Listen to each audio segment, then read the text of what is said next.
सत्संग और स्वाध्याय ये दो ही उपाय हैं उस ज्ञान को पाने के, उस विद्या की प्राप्ति के। सत्संग बड़े सौभाग्य से मिलता है, ये बड़ा दुर्लभ है। इसे प्राप्त करने के लिए व्यक्ति कितना भी पुरुषार्थ कर ले वो पा नहीं सकता। ये भगवान की कृपा से ही पाया जा सकता है। जैसे अभी यहां हम लोग देवी भागवत को केंद्र में रख करके सत्संग कर तो रहे हैं, पर इसे हम लोगों ने पाया कैसे? आप कल्पना करके देखिए, इसे हम लोग केवल और केवल भगवान की कृपा से ही पा रहे हैं। व्यक्ति कितना भी प्रयास कर ले वो सत्संग का आयोजन कर नहीं सकता। जो करता है वो खुद व्यवस्था में इतना व्यस्त रहता है कि उसे ही सत्संग का लाभ नहीं मिलता, लेकिन उसके द्वारा की गई व्यवस्था के अंतर्गत अन्य लोग उस सत्संग का लाभ प्राप्त करते हैं। तो आपके सौभाग्य से इस सत्संग का आयोजन हुआ है।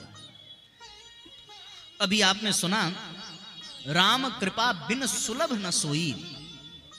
ये भगवान की कृपा के बिना संभव नहीं है। इसे पुरुषार्थ के द्वारा नहीं पाया जा सकता।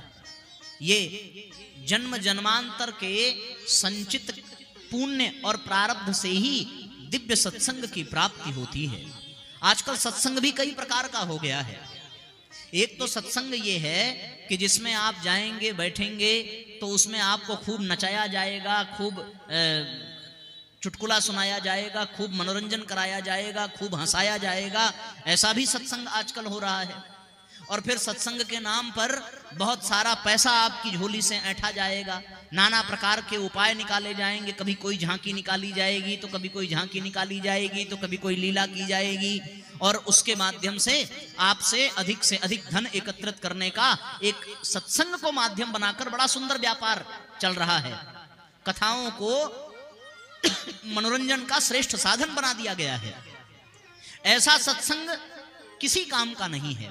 सत्संग मन के रंजन के लिए नहीं, बल्कि सत्संग आत्मरंजन के लिए होना चाहिए। और आत्मरंजन से युक्त सत्संग बड़ा दुर्लभ है।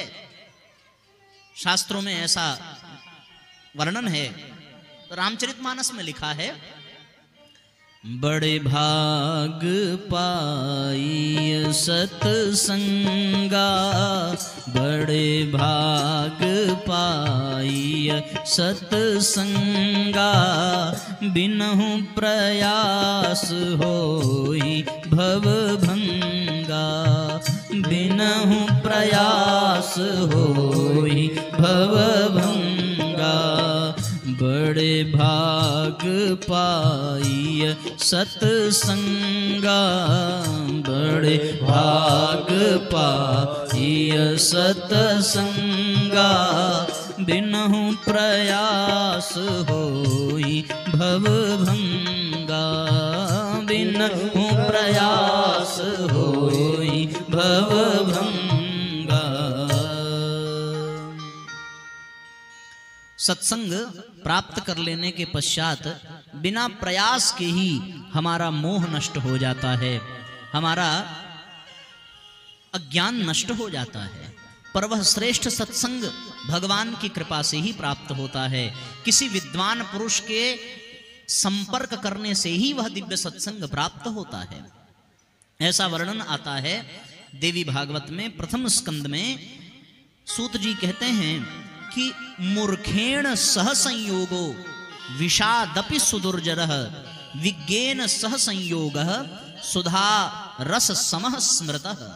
अर्थात मूर्ख के साथ स्थापित किया गया संपर्क विष से भी अधिक अनिष्टकारक है, और विद्वान के साथ विज्ञेन सह संयोगः, विद्वान के साथ किया गया संपर्क सुधा रस समः, अर्थात अमृत के समान माना गया है, अमृत तुल्य माना गया है। पशु भी जीवन यापन करता है, पशु भी भोजन इत्यादि करता है, पशु भी मलमूत्र का विसर्जन करता है, और पशु भी विषयासक्त होकर के इंद्रिय जन्य सुखों का अनुभव करता है, किंतु उनमें अच्छे बुरे का लेश मात्र भी ज्ञान नहीं होता, और वह मोक्ष प्राप्ति करने वाली विद्या से रहित ही होता है। अतएव उनमें उत्तम बातों को जानने की शक्ति नहीं होती, उनके प्रति उनमें श्रद्धा और भाव नहीं होता। इसी नाते उनका जीवन पशु के समान रहता है। अगर उनमें यह विवेक जागृत हो जाए कि क्या अच्छा है क्या बुरा है, और वह बुराई को छोड़ करके अच्छाई की ओर बढ़ने लगें और मोक्ष की प्राप्ति के लिए उनमें श्रद्धा और ज्ञान की भूख जागृत हो जाए, जिज्ञासा जागृत हो जाए, तो वो पशु भी परमात्मा बन सकता है। ऐसा इस भागवत में ऐसा वर्णन आता है। ज्ञान की बड़ी महिमा है, विद्या की बड़ी महिमा है। इसलिए साथियों, देवी भागवत में ऐसा कथन है कि पंचानाम इंद्रियाणाम वै शुभे श्रवण दर्शने, पांचों ज्ञानेंद्रियों में श्रवण इंद्रिय तथा दर्शन इंद्रिय दोनों ही सबसे शुभ माना गया है, क्योंकि सुनने से ही वस्तुओं का ज्ञान प्राप्त होता है और देखने से मनोरंजन की प्राप्ति होती है। सर्वश्रेष्ठ इंद्रिय अगर किसी को माना गया है पांचों इंद्रियों में, तो वो पांचों इंद्रियों में सर्वश्रेष्ठ इंद्रियां कौन हैं? हमारी कर्णेंद्रिय है। कान को सर्वोत्तम इंद्रिय माना गया है। क्यों? क्योंकि कान के द्वारा ही हमें श्रवण करने का सौभाग्य मिलता है। जो श्रवण करने का सौभाग्य प्राप्त कर लेता है उसी को साथियों ज्ञान की प्राप्ति होती है। जो बधिर है, जो सुन नहीं सकता, उसे ज्ञान की प्राप्ति कहां हो सकती है? वह व्यक्ति किसी भी बात को जान नहीं सकता, और जो अंधा है वो फिर पढ़ कैसे सकता है? तो दोनों इंद्रियां, नेत्रेंद्रिय और कर्णेंद्रिय, इन दोनों को ही श्रेष्ठ इंद्रिय माना गया है, क्योंकि कर्णेंद्रियों के द्वारा हम सुनते हैं और नेत्र इंद्रियों के द्वारा हम पढ़ते हैं। इसलिए साथियों यहां पर ऐसा वर्णन आता है कि विद्वानों के द्वारा ये निर्धारित किया गया है। श्रवण भी कई प्रकार के होते हैं। 3 प्रकार के श्रवण बताए गए हैं। कितने प्रकार के बताए गए हैं? सत्संग भी 3 प्रकार का बताया गया है। 3 प्रकार के श्रवण करने की विधि बताई गई है, और वो 3 प्रकार की विधि क्या है? श्रवणम त्रिविधम प्रोक्तम सात्विकम राजसम तथा, सात्विक श्रवण, राजसिक श्रवण तथा तामसम च महाभाग सुज्ञोक्तम निश्चयान्वितम। सात्विक, राजस और तामस, इस भेदानुसार श्रवण 3 प्रकार का होता है। सुनना भी 3 प्रकार का होता है। अब इसमें यह तीनों की परिभाषा दी गई है देवी भागवत में कि वेद शास्त्र आदि का श्रवण करना सात्विक श्रवण कहलाता है। किसका श्रवण करना? वेदों का श्रवण करना, शास्त्रों का श्रवण करना, इनका श्रवण करना सात्विक श्रवण कहलाता है। और राजस श्रवण किसको कहते हैं? राजस श्रवण का तात्पर्य युद्ध संबंधी बातों को तथा दूसरों की निंदा को श्रवण करना। युद्ध संबंधी बातों को श्रवण करना राजस श्रवण कहलाता है, और दूसरों की निंदा, दूसरों की बुराई को सुनना तामस श्रवण कहलाता है। 3 प्रकार के श्रवण बताए गए हैं। सात्विक श्रवण, श्रेष्ठ ग्रंथों को सुनना, युद्ध आदि झगड़ा झंझट की बातों को सुनना और उसमें मन लगाना, ये राजस श्रवण है, राजसिक श्रवण है। और दूसरों की निंदा सुनना, दूसरों की बुराई सुनना, ये तामस श्रवण कहलाता है। तामसम युद्ध वार्ता च परदोष प्रकाशनम, जिससे दूसरों का दोष प्रकाशित होता है, उसको साथियों तामस श्रवण कहते हैं। और हर श्रवण का अलग अलग फल भी शास्त्र में वर्णित है। सात्विकम त्रिविधम प्रोक्तम प्रज्ञावद्धिश्च पंडितः उत्तमम मध्यमम चैव तथैवा धाममित्युत, अर्थात उत्तम श्रवण मोक्ष की प्राप्ति कराने वाला है। और उत्तम श्रवण क्या है? वेद शास्त्रों का श्रवण करना ही उत्तम श्रवण है।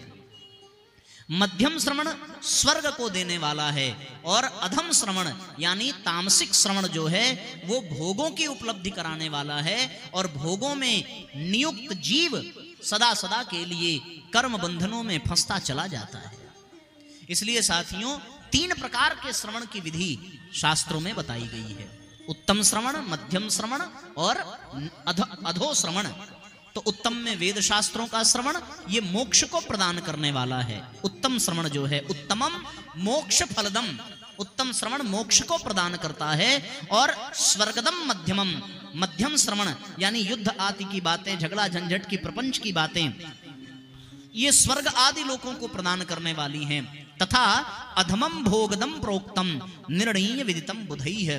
अधो श्रवण जो है, दूसरों की निंदा सुनना, दूसरों की बुराइयां सुनना, दूसरों के चुगली सुनना, ये क्या है? ये हमें भोगों की प्राप्ति कराता है, और इसके कारण जीव का पतन हो जाता है। इसलिए साथियों सत्संग को सर्वश्रेष्ठ बताया गया है। और सत्संग में वेद शास्त्रों का श्रवण करना क्या है? वेद शास्त्रों का श्रवण करना ही उत्तम श्रवण है। उत्तम श्रोता ही वही है जिसे वेद शास्त्रों की बातें रुचें। हम लोग जगह जगह कथाओं में जाते हैं तो लोग हम लोगों से एक बात कहते हैं। क्या कहते हैं? कि महाराज आप थोड़ा चुटकुला सुना दिया करो, थोड़ा हंसा दिया करो, थोड़ा लोगों को नचा दिया करो। अब आप बताओ, अगर हम उत्तम श्रवण की बात करें तो उत्तम श्रवण वही है जो वेद शास्त्रों में लिखा हो। चुटकुला सुनाना ये उत्तम श्रवण माना जाएगा? हंसी मजाक की बातें करना। और चुटकुला में होता क्या है? चुटकुला में होता यही है, या तो किसी की निंदा होगी या तो फिर किसी की प्रशंसा होगी। और ये मध्यम श्रवण है। तो आजकल कथाओं में मध्यम वक्तव्य और मध्यम श्रवण का ही प्रचलन बढ़ता जा रहा है। न उत्तम श्रवण और न उत्तम वक्तव्य का ही प्रचलन है। इसलिए साथियों, ऐसी परिस्थिति में हमें उत्तम श्रोता बनने की आवश्यकता है। तब जाकर के हमें मोक्ष प्राप्ति हो सकती है, जब हम वेद शास्त्र के अंतर्गत लिखी हुई उत्तम स्तरीय बातों को सुनेंगे। और चुटकुला इत्यादि सुने, प्रपंच इत्यादि सुने तो फिर उसमें मनोरंजन तो होगा, मजा तो आएगा, हंसी तो खूब आएगी, दांत तो खूब हम दिखाएंगे, एक दूसरे के साथ खूब खिलखिलाएंगे, लेकिन उससे लाभ कुछ भी होने वाला नहीं है। यहां आकर के बैठना बिल्कुल समय की बर्बादी के जैसा ही है। और फिर निंदा आदि का वक्तव्य अगर होने लगे तो वो तो अधोगति को प्रदान करने वाला है, पतन की ओर ले जाने वाला है। बात समझ में आ रही है कि नहीं समझ में आ रही है? इसलिए साथियों, जीवन में सत्संग की बड़ी महिमा है। जीवन में सत्संग, ऐसा सत्संग जो हमारे आत्म कल्याण के लिए हो, जो हमारे मनोरंजन के लिए ना हो, वो सत्संग हमें कल्याण प्रदान करता है। ये बात हम अपने मन से नहीं कह रहे हैं, ये श्रीमद् देवी भागवत में अक्षरशः लिखा हुआ है। हम प्रमाण सहित और श्लोक सहित उच्चारण करते हुए आपको ये बातें सुना रहे हैं। तो ज्ञान प्राप्ति का जो सर्वोत्तम साधन है वो क्या है? वो सत्संग है।